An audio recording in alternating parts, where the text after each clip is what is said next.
Hi, I'm Joris, a 12th grader in Kauno Generolo Paulo Plachavičiaus Kadetų Licėjus. I'm here with... I am Eva. I go to 11th grade. We are here to start the interview. So, how long have you served in Lithuania?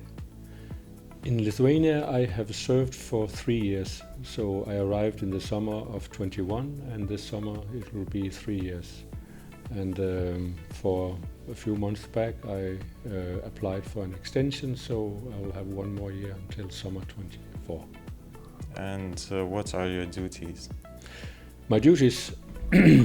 Well, I'm a commander of the NATO Force Integration Unit here in Lithuania, and as a leader of an organization, I think you can divide it in internal and external tasks, maybe, where the internal will be normal tasks like management of the people in the unit, and of course there's also some legal issues, there's some financial issues that you're responsible for, but I have a very good team to support me in this. So we have a legal advisor and a financial accountant who will help me to not come into jail if I do something wrong.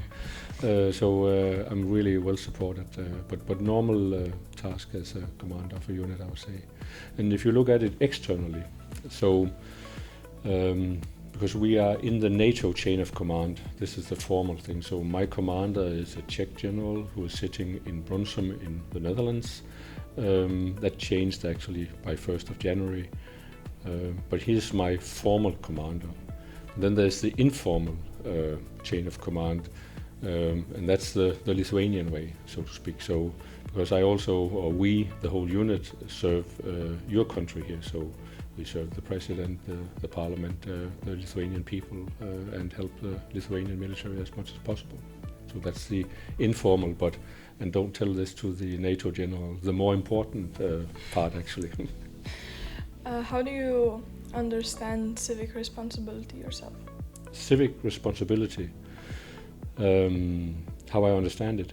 Yes. Well, it's I think it's the responsibility of a citizen to help the society, the municipality, the circles that you are working in, and in the end it's the nation that you would have a responsibility here to serve, an obligation to support that. And I think it's like voting, for instance. You have a responsibility to be part of the democratic process, to be informed, and to do your part as a citizen of the society where you live. And is civic responsibility taught in your schools? If so, how?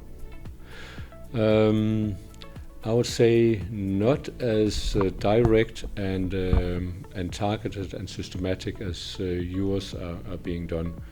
More so, ours are probably more in a generic way, in a general way, where we try to teach the children to be critical, independent thinkers in a democratic society. And by doing that, then we hopefully will get some good results in the other end, where they will be able and willing to serve the country. And then there is, beside the schools, we have there are many sports clubs, for instance, I think, where teamwork and also responsibility for others are being kind of put into the mind of the young people, which is positive, I think, and that kind of something that's reflected later on in life. Do the young people go to the civic events with enthusiasm? If you're talking about these sports events, yes, they do. That's volunteer, of course. So that will they do that. And in the school, it's probably sometimes you're not really.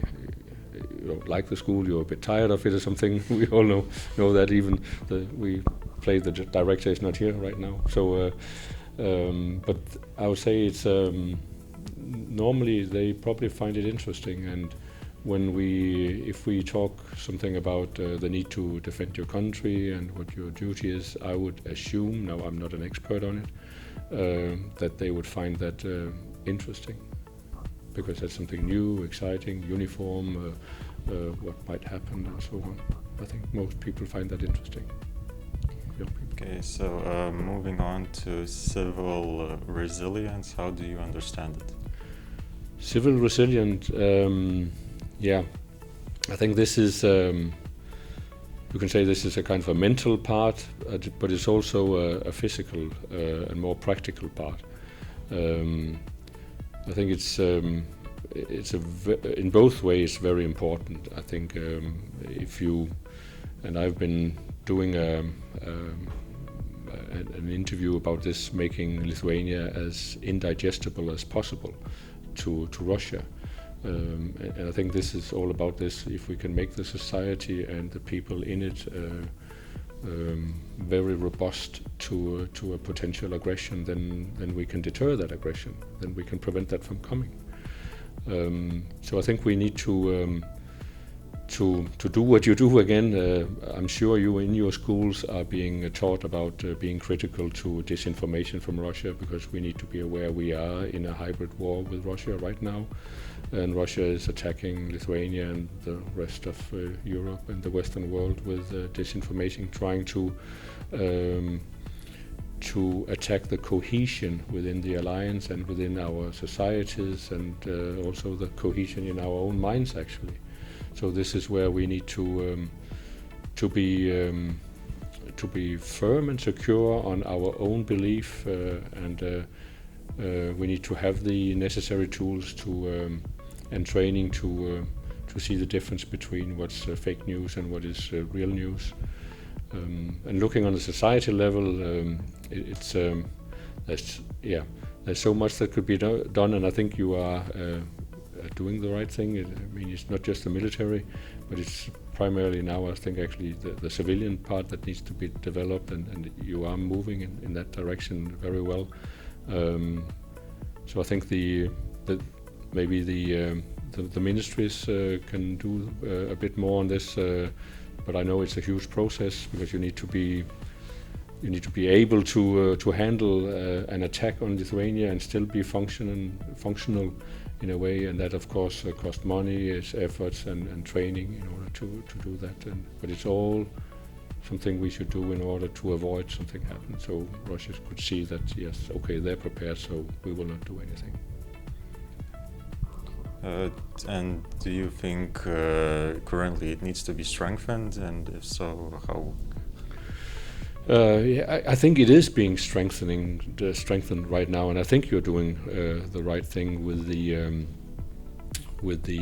this whole of society defense that is being rolled out, and it's just important for me to say that it's not just the military and it's not just NATO. It is actually the society that needs to step in and create a structure, an organization, and a mentality that will enable the whole society to function, even though we should be attacked by Russia. I remember, because I'm so old, that during the last years of the Cold War, we had that kind of society that, and we trained it regularly every year, that Russia would attack, and nuclear weapons will fall over Denmark, and main points in Denmark would be taken out, but we should still be able to function as a society. So there should be disaster relief organization, the Home Guard, the police, the military, of course. All that could function on a national level, on a regional level, and the small local level. How long have you been serving in military, like in general? In general? Yeah. Well, as I said, the Cold War, then you can start doing your math. So I started in '82 as a conscript. So more than 40 years now. Yes. So my whole life, actually. So when I left high school, I joined the military, and I wanted to start as a conscript because I want to start from the beginning. and then I just stayed and did my sergeant school and officer school and different courses in education, and now I'm very lucky. I'm ending my my career or my journey in the military by serving here in Lithuania. It's just an amazing post. I'm so grateful for having this opportunity. It's super. And what made you join the military? Good question. Probably the popular answer would be when I got my first toy gun. I thought it was fun to play with that and the other kids around me. But I have reflected a bit about it previously also. So I think when I remember when I was playing as a kid with my brothers, it was often I tried to motivate them to do something in the game. So can you pick water, because then we can use this, making this dam break and blah blah, doing something. Or if you do like this, then maybe we can see something. So this about, I think this motivation of people is something I find interesting. And I've been very physical from my youth also. So I started running as a teenager, and I did, I don't know, 5 different kinds of sports when I was young. So that was also something I could see being realized in the army or the military. I think that probably, and then I thought it was exciting, and I've always been interested in news and what's happening around me in the world and military history. My father was a sniper in the Home Guard. That might also have affected me a bit. He took me to some shooting events at the shooting areas where I tried his rifle with a what do you call it? Magnifier on it. These are the things I think that might have influenced my choice, and then it has just been a nice ride since I started. There's only been, I think I had 2 occasions where I thought, now I don't want to do this anymore, but otherwise during all my time I thought it was a good idea, because you change so often. It's just so exciting. You don't get to be tired of the job, because then after 3 years you change into a new job and something new is happening. And I've been lucky. I've been living 4 years in Belgium, where I worked for the strategic level in SHAPE. Now I'm living here in Lithuania for 4 years. I've been deployed to Bosnia half a year and half a year in Afghanistan also. So I think I've been having a really interesting life. How do you motivate young peoples in Denmark to serve in military? Motivate them? Yes. Probably the same way you do here. I think it's through commercials, and there's some videos, and trying to explain them that this having a higher purpose, working with something where there's a higher purpose, because that is really actually super gratifying, and also some young people just like to be challenged also physically. There's a lot of physical challenges. Test yourself, and you'll realize that you can do much more than you believe you can yourself and your mother believes, and so I think we're trying to do. That's probably more or less what you are doing here, I think. Are there any type of paramilitary schools in Denmark, such as in Kaunas? If so, what kind? If not, why not? Well, there is not. We don't have these schools, and I've actually learned about them when I arrived here, and also when I had was so lucky to go to your school and visit it. And I think it's a very interesting organization you have. It also exists in, I know the UK has something about this, the US also, at least at high school level. But I know you hit the young people before that, so a bit earlier. So why is there's a difference? I think we might not have it because it's just not been a tradition in our country to have it, where we have seen it.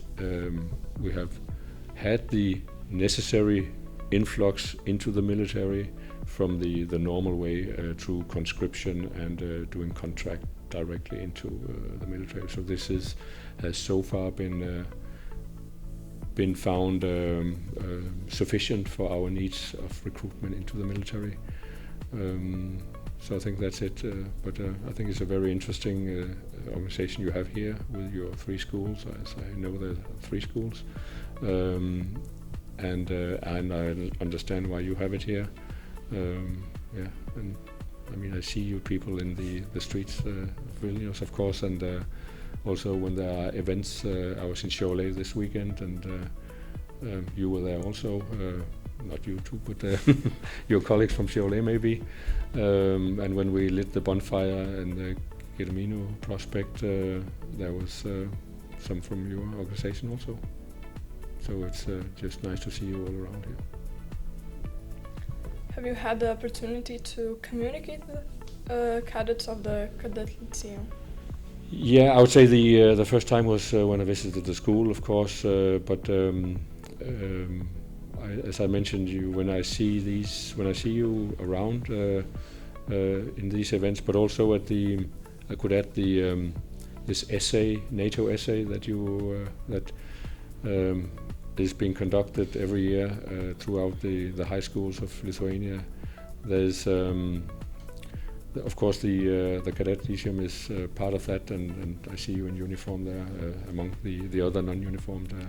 So there I also see you.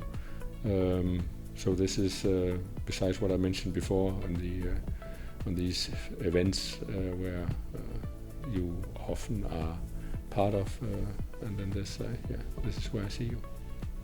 Yeah, well, that about wraps up our interview, and we'd like to invite you again to come to Kaunas. We are glad that you're here with us, and we'd love to see you again. Okay, thank you very much, and allow me to thank you for giving me the opportunity to just tell a little bit about what we're doing. And I think this civic responsibility thing is a very important job that I really would hope that you, and I'm sure you will, and also Lithuania will continue to work with this. And I'm grateful for being here. We internationals in the units are really grateful for being in Lithuania and to have the opportunity to stay so long time, where you actually to go under the skin of society and the people who are living here. That's really rewarding and very interesting. And so thank you for this, and good luck with the taping and what you get out of that, and with the rest of your education, and I guess exams are up pretty soon. Yes, thank you so much. Very welcome.